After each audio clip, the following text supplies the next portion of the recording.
Bien, alors bonsoir à tous, bienvenue dans cette nouvelle intervention. Comme convenu, je tenais à me prononcer sur, disons, les commentaires et propos de Monsieur Kevin O'Reilly, qui est un riche homme d'affaires canadien, aussi qui a une nationalité, je crois, américaine et aussi suisse, d'accord?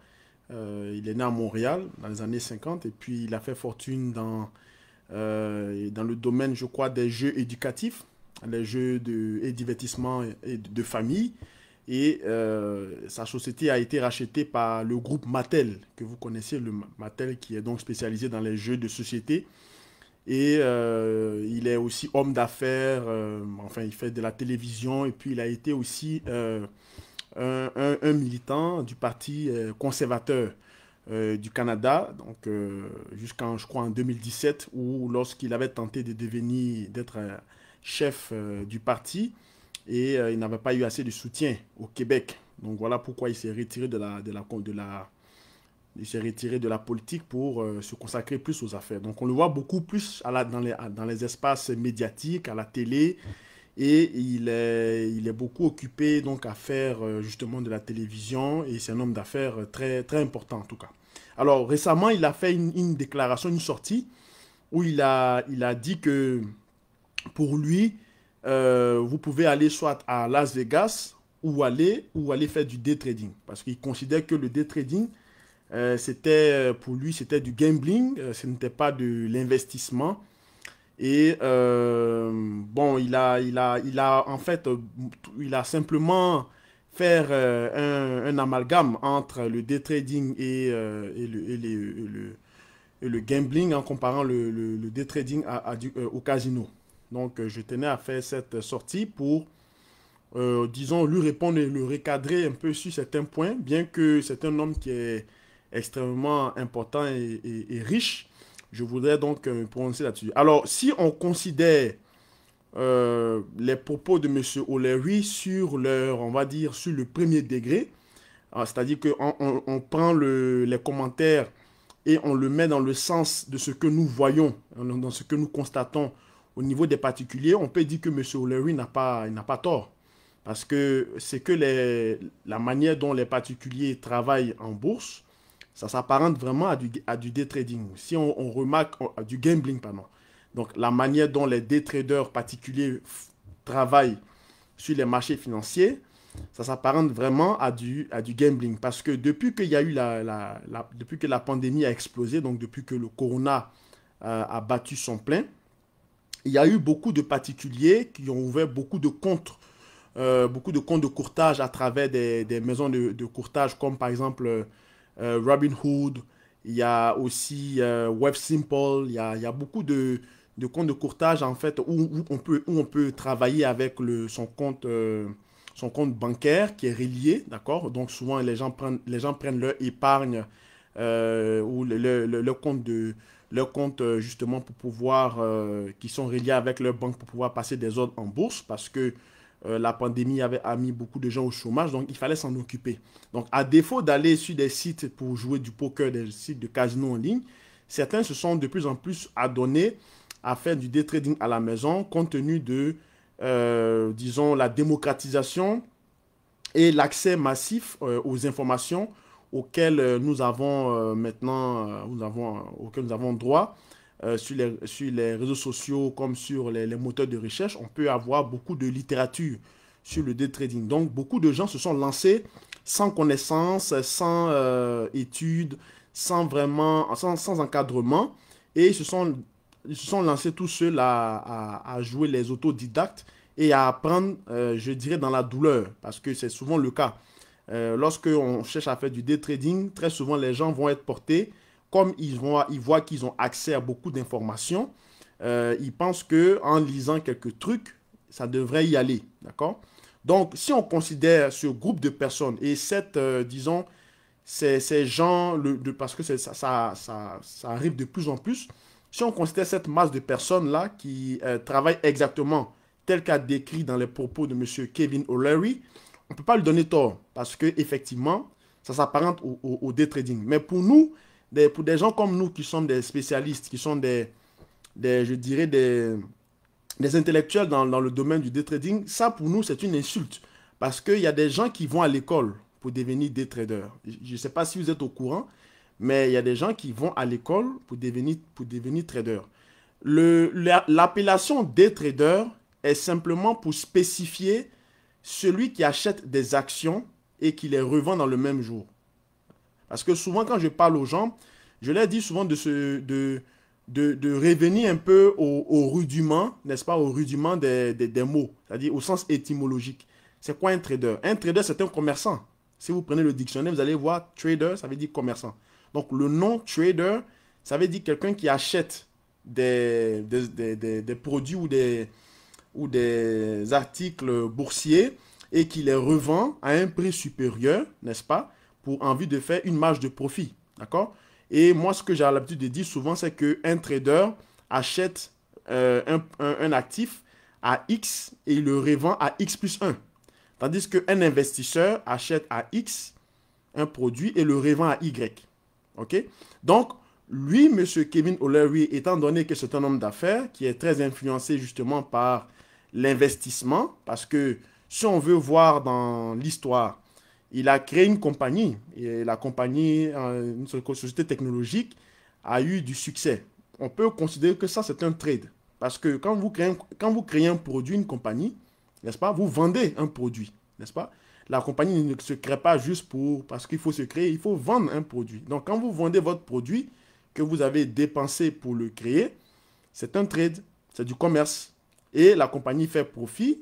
Et le jour que vous revendez la compagnie, si vous avez créé la compagnie avec 10 000 dollars et que le jour que vous la revendez à, je sais pas moi, à 150 millions, c'est un trade que vous venez de faire. D'accord? Ce n'est pas un day trade, c'est un long-term trade, c'est un investment.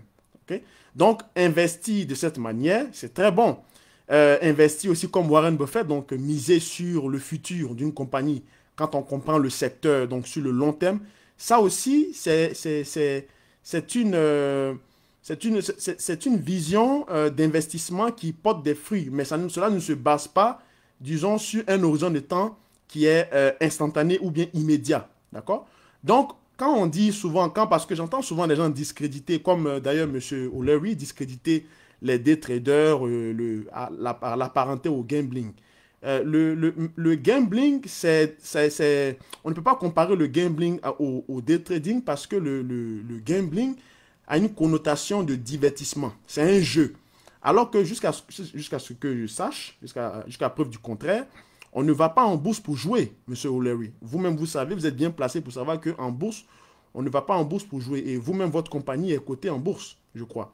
Donc, les day traders que vous stigmatisez aujourd'hui aux joueurs, ce sont ceux-là qui font que votre compagnie se porte bien parce que lorsque on échange vos produits, vos actions sur les marchés mondiaux, cela génère de la liquidité et cela permet à appeler d'autres bailleurs de fonds, d'autres investisseurs à bien sûr miser sur la viabilité de votre compagnie si vous vendez des produits et si vous êtes amené justement à faire des acquisitions dans le futur pour pouvoir réinvestir et gonfler les dividendes et ainsi de suite. Donc, vous savez un peu comment le cycle de développement d'une entreprise fonctionne. Je n'ai pas besoin de vous le répéter ici. Donc, du coup, lorsque des gens aussi influents comme M. O'Leary font une déclaration de ce type, ça donne encore une fois de plus une mauvaise connotation au monde externe, donc qui ne sont pas proches du trading, qui vont croire que effectivement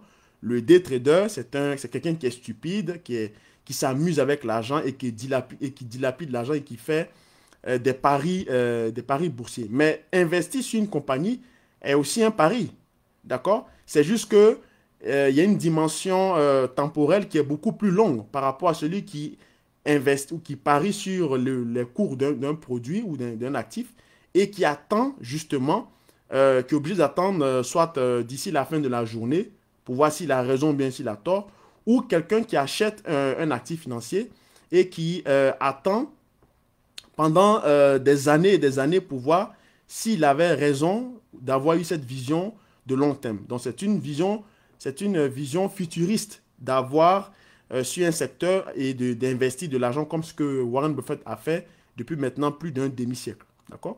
Donc, moi, je pense que si j'ai un conseil à donner à M. O'Leary, c'est que il n'a qu'à chercher, bien sûr, à savoir et à regarder de près c'est quoi l'activité d'un day trader. J'ai déjà fait beaucoup d'interventions là-dessus pour vous expliquer le vrai métier des traders. Ce n'est pas ce que le cinéma vous montre ou quelques sorties ou quelques déclarations sporadiques comme des gens comme M. O'Leary le font de temps en temps pour discréditer le day trader en disant ce sont des gamblers, ce sont des gens qui s'amusent. Il a même dit, si vous me demandez entre aller à Las Vegas ou aller sur les marchés et faire du day trading, j'irai à Las Vegas. Bon, ça c'est son point de vue. Mais parler de cette façon démontre en fait une méconnaissance, disons un mépris d'ailleurs, parce que c'est que du mépris, parce que lui-même, il dit que le day trading c'est du gambling, mais l'investissement aussi c'est un gambling. C'est juste que c'est un gambling sur une longue période. Qu'est-ce qui garantit que votre entreprise va être viable sur 10 ans? Ce n'est qu'une question de timing, d'accord? Vous pouvez créer une activité boursière, vous pouvez créer une activité à un instant T, et sur les 3 prochaines années, l'entreprise ne fonctionne pas, d'accord? Et vous êtes par exemple découragé, vous faites faillite par exemple, et puis vous revenez dans 5 ans, et puis vous refaites la même compagnie, et puis vous pouvez avoir du succès, d'accord? Donc il y a une question de timing qui se pose. Alors quand on fait du day trading, c'est vrai que la manière dont ceux qu'on appelle les Robinhoodiens, donc ceux qui ont ouvert les comptes de Robinhood, puisque le courtier en question, Robinhood, a montré en fait comment est-ce que ces ventes ou bien les comptes de particuliers ont explosé depuis l'avènement de la pandémie, parce qu'il y a beaucoup de gens qui ont ouvert des comptes boursiers et qui se font manipuler par des voyous et par des formateurs bidons, et formateurs véreux, ou bien par des influenceurs qui se déguisent en spécialistes des marchés financiers. Donc c'est ceux-là qui travaillent pour, disons, l'industrie du courtage. Et c'est ceux-là que je dénonce chaque jour dans mes vidéos et que j'interpelle en disant que ce n'est pas de cette manière-là que vous allez devenir des professionnels sur les marchés financiers. Il existe aujourd'hui, heureusement d'ailleurs, des structures comme Exonomic qui sont là justement pour vous encadrer à l'image des salles de marché, parce que dans chaque salle de marché, M. O'Leary doit savoir, il y a des stratégistes, il y a des spécialistes en stratégie d'investissement, en stratégie de spéculation sur les activités boursières. Il y a des départements de recherche financière, des départements disons, d'ingénierie ou bien d'intelligence financière qui sont là, qui font des études et qui présentent ces études-là avec un caractère scientifique à l'image de ce que Exonomic fait, notamment dans les lettres stratégiques de marché que nous donnons à nos clients chaque semaine pour se positionner sur les marchés, ou aussi ce que nous mettons à vos dispositions chaque mois, d'accord, de ce qu'on appelle les rapports de prévision trimestriels ou bien mensuels à l'époque, mais maintenant trimestriels, pour vous donner en fait le caractère scientifique de nos prévisions, un peu comme la Fed le fait, comme la Banque du Canada le fait, comme toutes les grandes banques le font, pour vous montrer un peu que prévoir l'évolution des cours, finalement, ce n'est pas de l'art divinatoire, hein. C'est simplement d'utiliser des méthodes scientifiques, des méthodes économétriques, statistiques, afin de prévoir le maximum de scénarios avec une grande probabilité ou une faible probabilité. Donc, nous le faisons et ça marche très bien et les gens gagnent leur vie comme ça. Ça, c'est un métier, d'accord? Et ce métier-là est apparenté justement au trade, au marché boursier. Si je sais que j'ai une probabilité de 70% en fonction du prix que l'or va monter sur les 6 prochains mois, ben je serai amené à investir sur l'or. Mais ça, c'est un pari que je fais parce que je sais que statistiquement, les chances sont de mon côté. Quand il dit qu'il préfère l'investissement parce que l'investissement, vous investissez pour la création de valeur. Oui, c'est vrai, vous investissez dans la création de valeur. Mais rien ne vous garantit non plus, M. O'Leary, que sur les années sur lesquelles vous investissez pour la création de valeur, rien ne vous garantit que votre actif ou bien que votre véhicule que vous utilisez va vous donner de la valeur. Rien ne vous garantit. C'est seul le temps qui vous le dira.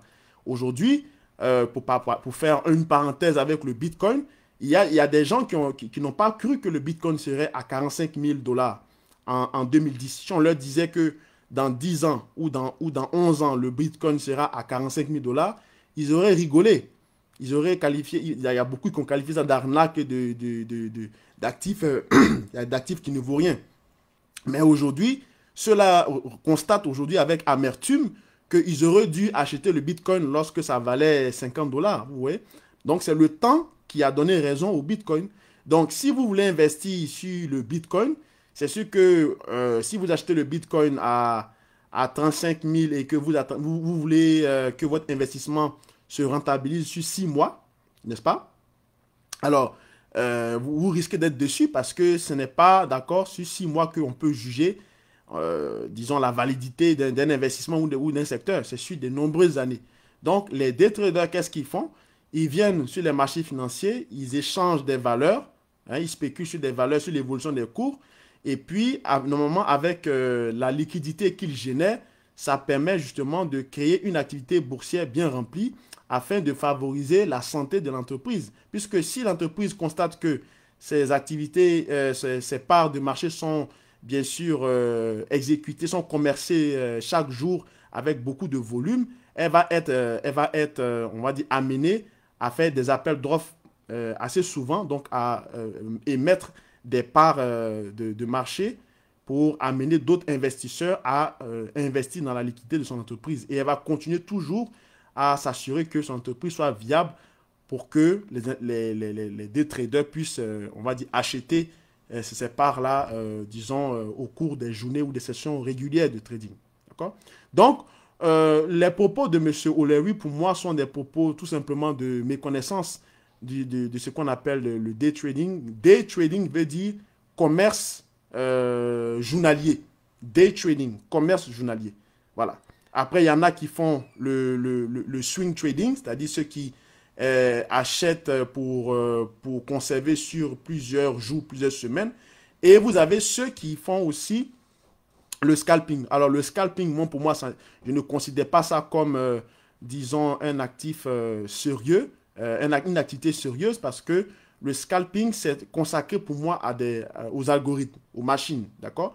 Et comme on ne peut pas combattre les machines ou bien la vitesse d'exécution ou la fréquence d'exécution des machines ou des transactions, voilà pourquoi je ne considère pas le scalping comme une activité que je recommande. Toutes mes vidéos sont là pour témoigner. J'ai toujours été contre le scalping, d'accord? Alors, je considère plutôt le day trading, le swing trading et puis après l'investissement comme un peu l'investissement traditionnel qui est fait à l'image de Warren Buffett ou bien des investisseurs comme lui-même, M. O'Leary, qui a créé son entreprise qui s'appelle, je crois, Soft Key, quelque chose là.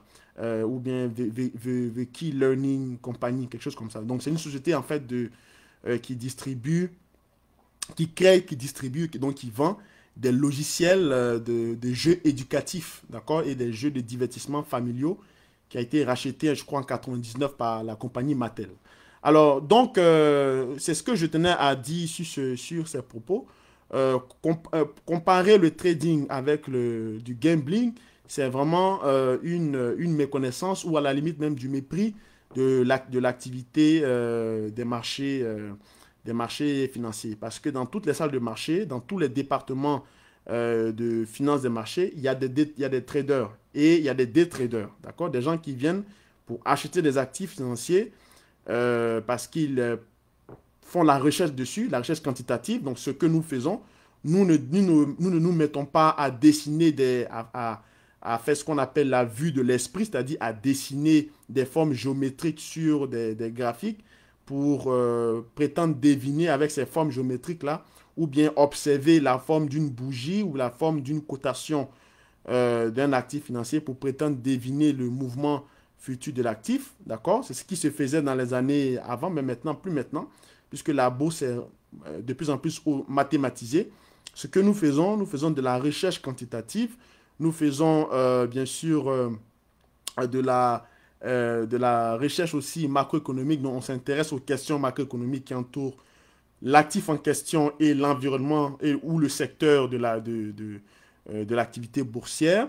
Et ensuite, avec ça, on fait une compilation de données. Donc, on collecte des données et on fait de la recherche et des estimations mathématiques à l'image aussi des groupes ou des institutions comme même la Fed qui fait des prévisions sur la médiane de l'inflation, sur par exemple le mode de vote des taux d'intérêt, sur la variance du taux de croissance. Donc, c'est un caractère scientifique et c'est ce que nous faisons chez Exonomic et que nous avons mis à la disposition des différents particuliers qui sont intéressés à professionnaliser leur activité et à gagner du temps et de l'argent parce que passer du temps, parce que travailler sur les marchés financiers, ça demande beaucoup de temps, beaucoup d'efforts et on vous fait sauver du temps et aussi de l'argent et beaucoup de choses, des pertes parce que vous allez forcément perdre. Alors que quand vous êtes encadré par des structures comme la nôtre, c'est-à-dire économique,